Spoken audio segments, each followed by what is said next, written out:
నిజం నిలకడ మీదే తేలుతుంది, నిజం కడప దాటే లోపల అబద్ధం అంగీలాగేసుకొని ప్రపంచమంతా తిరిగి వస్తుంది అనే సామెత ఏదైతే ఉందో, ఈరోజు ముఖ్యంగా ఈ కాళేశ్వరం విషయంలో కాంగ్రెస్ పార్టీ చేసిన ఘోరాతి ఘోరమైన గోబల్స్ని మించిపోయి చేసిన ప్రచారం ఏదైతే ఉన్నదో, ఇవాళ మన రాష్ట్ర అత్యున్నత న్యాయస్థానం ఇచ్చిన తీర్పుతో అది పటాపంచలైందని చెప్పి రాష్ట్రంలోని ప్రతి ఒక్కరు భావిస్తూ ఉన్నారు.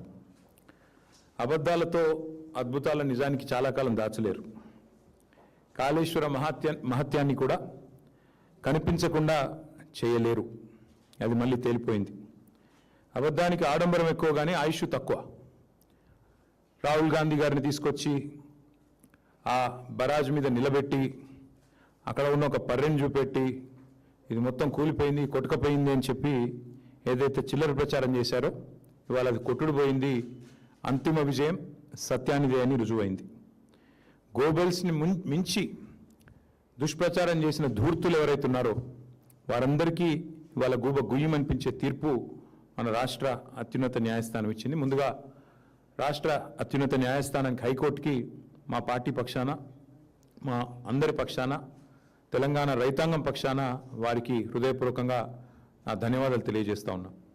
అట్లాగే మా న్యాయవాదుల బృందం ఏదైతే ఉందో, మా లీగల్ సెల్ ఎవరైతే ఈ రాష్ట్ర ప్రభుత్వం మీద నిర్విరామంగా పోరాటం చేస్తున్నారో, ఒక గ్రామస్థాయి కార్యకర్త మీద పెట్టిన కేసు నుంచి మొదలు పెడితే మా రాష్ట్ర అధ్యక్షుడు తెలంగాణ తొలి ముఖ్యమంత్రి కేసీఆర్ గారి మీద పెట్టిన కేసుల దాకా ఒకటే రకమైన కమిట్మెంట్తో పనిచేస్తున్న మా లీగల్ సెల్ కూడా, మా న్యాయవాదుల బృందానికి కూడా హృదయపూర్వకంగా వారికి కూడా అభినందనలు, ధన్యవాదాలు కూడా తెలియజేస్తూ ఉన్నాను. మీరు ఒక్క విషయం ఇవాళ అర్థం చేసుకుంటే స్పష్టంగా కనబడేది, అభాండాలు వేసి అబద్ధాల ప్రాపగాండా చేసి మరి ఇష్టం వచ్చినట్టు పిచ్చి ప్రచారాలు చేసిన రాజకీయ రాబందులు ఎవరైతే ఉన్నారో వారికి చెంప చెల్లు అనిపించే విధంగా ఇవాళ తీర్పు రాష్ట్ర హైకోర్టు ఇచ్చింది.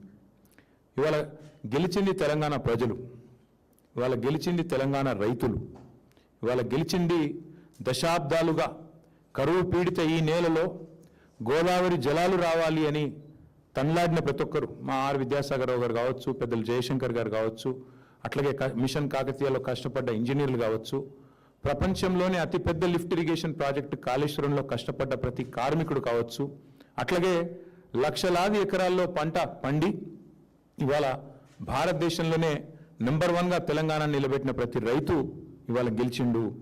కుట్రలు కుతంత్రాలు కాంగ్రెస్ ఓడిపోయింది. ఇవాళ తెలంగాణ రైతులు, తెలంగాణ ప్రజలు, తెలంగాణలోని వివేకవంతమైన ఇంజనీర్లు, తెలంగాణ ఉద్యోగులు, వారే కదా కష్టపడ్డది, వారందరూ ఇవాళ గెలిచారని చెప్పక తప్పదు. కక్షగట్టినట్టుగా ఇవాళ కాంగ్రెస్ పార్టీ ఏదైతే 3 సంవత్సరాలుగా చిల్లర ప్రచారం ఏదైతే చేస్తున్నదో, ఇవాళ ఆ పిట్టల దొరలు ఎవరైతే ఇన్ని రోజులు ఇష్టం వచ్చినట్టు మాట్లాడారో, కాళేశ్వరం కూలేశ్వరం అయింది, కాళేశ్వరం కుంగింది కూలింది అని తిరిగే పిట్టల దొరలకు ఇవాళ మొహం పగిలే విధంగా మరి హైకోర్టు సమాధానం ఇచ్చింది. ఇవాళ కూలింది కాళేశ్వరం కాదు, కేసీఆర్ గారి మీద మీరు చేసిన కుట్రలు, మీ కుటిల ప్రయత్నాలు నేటితో కూలిపోయాయి. కూలింది కాళేశ్వరం కాదు, మీరు నిర్లజ్జగా సిగ్గు విడిచి ఎవరు ఏమనుకుంటారో అని కూడా సోయి లేకుండా చేసిన అబద్ధాలు, ప్రచారం చేసిన అబద్ధాలు ఈరోజు గోదావరి ప్రవాహంలో కొట్టుకొని పోయినాయి. కూలింది కాళేశ్వరం కాదు, కూలింది ఇన్ని రోజులు మీరు మోసపూరిత గారడి ఏదైతే చేశారో అది కూలింది. సత్యమేవ జయతే అని మరొకసారి నిజం నిరూపితమైంది. నిజం నికార్సుగా ఇవాళ కాలరెగిరేసి నిటారుగా నిలబడ్డది.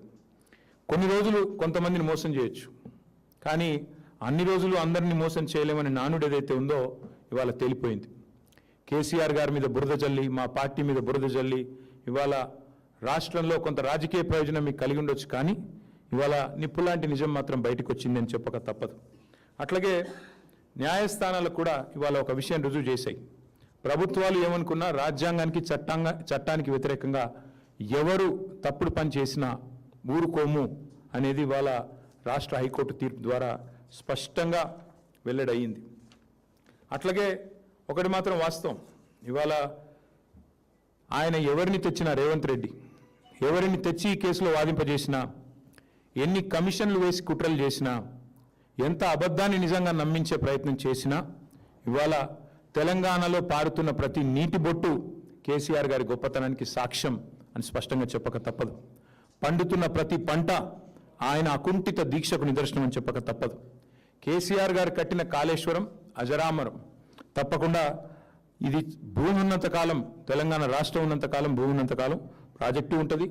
ఈ గోదావరిలో ఈ గోదావరి నది ఈ భూమి మీద పారినంత కాలం ఆయన చరిత్రను, కాళేశ్వరం ప్రాజెక్టు చరిత్రను నీలాంటి అంగుష్ట మాత్రులు మాత్రం ఎన్నడూ తాకను కూడా తాకలేరని చెప్పి కూడా నేను ఈ రాష్ట్ర ముఖ్యమంత్రికి చెప్తా ఉన్నా. మేము మొదటి నుండే చెప్తా వచ్చాం, ఈరోజు కాదు. ఈ పీసీ ఘోష్ కమిషన్ రిపోర్ట్ ఏదో ఇచ్చింది అని చెప్పినాడే నేను చెప్పాను, మా పార్టీ తరపునే చెప్పాను. ఇది పీసీ ఘోష్ కమిషన్ కాదు, పీసీసీ నివేదిక అని ఆ రోజే చెప్పాను. ఇవాళ అది అక్షర సత్యం అని చెప్పి తేలిపోయింది హైకోర్టు తీర్పుతో. వాస్తవం ఏంటి? కని విని ఎరగని గోదావరిలో ప్రవాహం వస్తే, వరదలు వస్తే 28 లక్షల క్యూసెక్కులు వచ్చినా మొత్తం మేడిగడ్డ బరాజు మీద నుంచి నీళ్లు ఫీట్ల ఎత్తున పోయినా తట్టుకొని నిటారుగా నిలబడ్డది మేడిగడ్డ. వాస్తవం అది. కానీ ఇవాళ ఇష్టం వచ్చిన మాటలు, ఇష్టం వచ్చిన ప్రచారాలు, కాళేశ్వరం కూలేశ్వరం అయిపోయిందని, 1,00,000 కోట్లు కొట్టుకొని పోయాయని ఇద్దరు, నేను ఒక్కరిని అనట్లేదు, ఇందులో ఇద్దరిని అంటా ఉన్నా, అటు కాంగ్రెస్ ఇటు బీజేపీ సిగ్గు విడిచి కేంద్ర మంత్రి స్వయంగా సిగ్గు లేకుండా పక్కనున్నవారు ఒప్పందిస్తే నోటికొచ్చినట్టు జలవనరుల మంత్రి మాట్లాడినారు మొన్న పార్లమెంట్లో. వెంటనే మా సురేష్ రెడ్డి గారు సమాధానం చెప్పారనుకోండి, బట్ ఆయన కూడా అంతే మాట. అట్లాగే ఇక్కడ ముఖ్యమంత్రి నుంచి మొదలు పెడితే గ్రామీణ స్థాయిలో ఉండే కాంగ్రెస్ కార్యకర్త దాకా ఒకటే మాట, పాడిందే పాటరా అన్నట్టు ఒకటే మాట, ఒకటే సొల్లుపురాణం. అందుకే ఈ జలద్రోహులు ఎవరైతే ఉన్నారో, 60 ఏళ్లుగా తెలంగాణకు నీళ్లు ఇవ్వకుండా ఏడిపించిన వాళ్ళు, 60 ఏళ్లుగా తెలంగాణ రైతులను ఇబ్బంది పెట్టిన వాళ్ళు, గోసబుచ్చుకున్న రాబందులకు ఇవాళ ఈ తీర్పుతో జ్ఞానోదయం కలిగి ఉండాలని చెప్పి నేను అనుకుంటా ఉన్నా. వాస్తవానికి తెలంగాణ రైతాంగానికి కాళేశ్వరం ఒక వరప్రదాయిని, తెలంగాణ రైతాంగానికి కాంగ్రెస్ ఒక శనేశ్వరం. ఇది మొదటి నుంచి మేము చెప్తా వచ్చాం. కాళేశ్వరం అనేది ఎంత వరప్రదాయిని అనేది ఎంత వాస్తవమో, కాంగ్రెస్ అనేది శనేశ్వరం అనేది కూడా అంతే అక్షర సత్యం. ఇది ఈరోజు రైతులు ఇప్పుడిప్పుడే గ్రహిస్తూ ఉన్నారు. అట్లాగే మరిగా ప్రాజెక్టులు కట్టడమే నేరం, తెలంగాణకు నీళ్లు తేవడమే నేరం అన్నట్టుగా ఇవాళ మా మీద చేసిన కుట్రలు. వాస్తవానికి జరిగింది ఏందండి? జరిగిన ఖర్చు మేము దిగిపోయే నాటికి ఒకసారి కాదు పలుమార్లు చెప్పాం. జరిగిన ఖర్చే 94,000 కోట్లు. దానిలో రాహుల్ గాంధీ అనే ఒక తెలివితో ఒక దద్దమ్మ, ఆయన హైదరాబాద్కు వచ్చి ముంగట ఒక ఏటీఎం పెట్టి కాళేశ్వరం ఏటీఎం అయిపోయిందని చెప్పి ఈ తెలివి తక్కువ దద్దమ్మ ఒక పర్రెని చూసి అది మొత్తం ప్రాజెక్ట్ కొట్టుకుపోయిందని ఈయన, ఇక దున్నపోతు ఈయనిందని ఆయన అంటే దూడని కట్టేమని ఇంకొకడు. మొత్తానికి ఏం చేసినారు? ఏటీఎం అని, ఇదని అదని ఇష్టం వచ్చిన చిల్లర ప్రచారం. 94,000 కోట్లు ఖర్చు అయితే 1,00,000 కోట్ల కుంభకోణం అంటాడు ఒకడు. ఏం చెప్పాలి ఇట్లాంటి వాళ్ళకి? అందుకే ఇవాళ మళ్ళొక్కసారి గుర్తు చేస్తా ఉన్నా, కాళేశ్వరం అంటే ఒక బ్యారేజ్ కాదు. కాళేశ్వరం అంటే మొత్తంగా ఒక్కసారి ఆ స్కీమ్ చూస్తే 80 మీటర్ల మీది నుండి 618 మీటర్లకు దశల వారీగా నీళ్లు లిఫ్ట్ చేసే ప్రపంచంలో అతి పెద్ద lift irrigation project Kaleshwaram.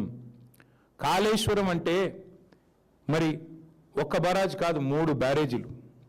Kaleshwaram అంటే 15 రిజర్వాయర్లు. కాళేశ్వరం అంటే 19 సబ్స్టేషన్లు.